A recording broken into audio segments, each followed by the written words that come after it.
Frères et sœurs, mesdames, messieurs, vous me voyez avec beaucoup de papier, mais n'ayez pas peur, je ne vais pas vous imposer un discours. J'avais préparé un exposé pour faire un parallèle entre le destin de Kimpavita et celui de Simon Kimbangu.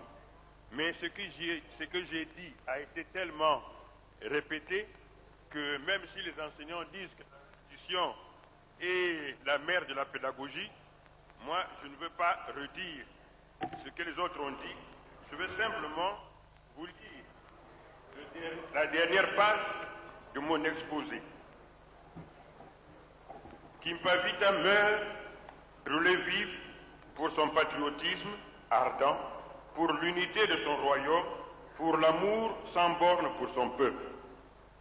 Kimpavita est brûlé vif parce qu'elle voulait rendre confiance et espoir à son peuple. Forte de ses convictions, elle prêcha, opéra des miracles, soulagea des affligés. Elle harangua ses frères à rendre le royaume digne, à s'unir pour rétablir le règne d'un roi unique pour tout le Congo. Au XXe siècle, en pays Congo, un catéchisme protestant reçoit la visite du Christ. C'est Simon Kimbangu qui, non seulement a des visions, mais ramène à la vie après prière une femme agonisante. Simon Kimbangu combat les injustices des missionnaires qui travaillent à l'asservissement des peuples. Les missionnaires protestants et catholiques se déchaînent contre l'église de Simon Kimbangu. Les colons et leur administration et les journaux à leur dévotion se déchaînent. On déporte, on jette en prison et Simon Kimbangu lui-même est arrêté. Il meurt en prison.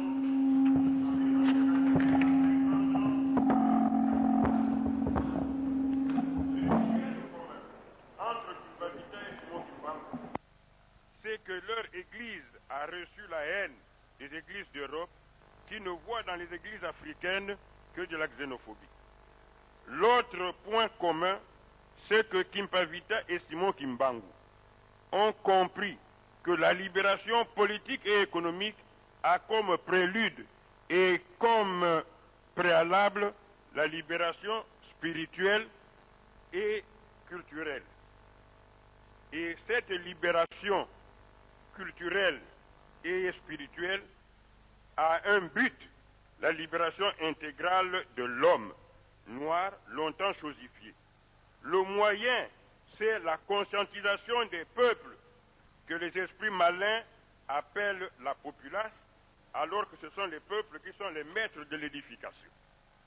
L'instrument, l'arme de cette libération, c'est le message de Simon Kimbangu qui reproduit et prolonge celui de Kimpavita.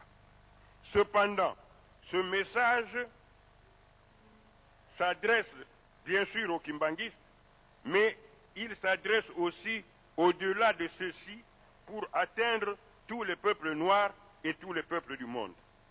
Cela vous fait donc obligation de diffuser dans le monde entier ce message.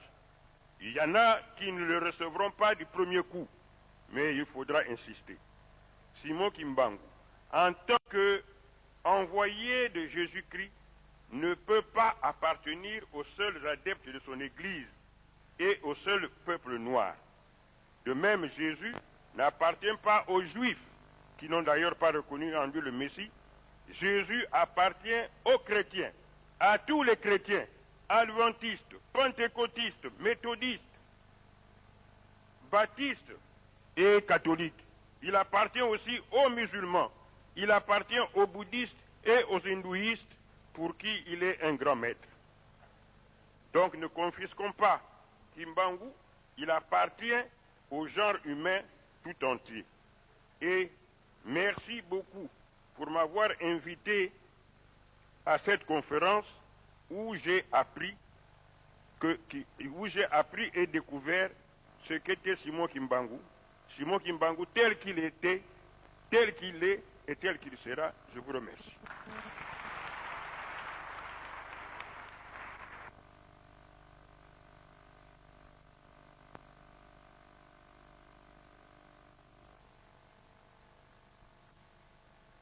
Nous disons beaucoup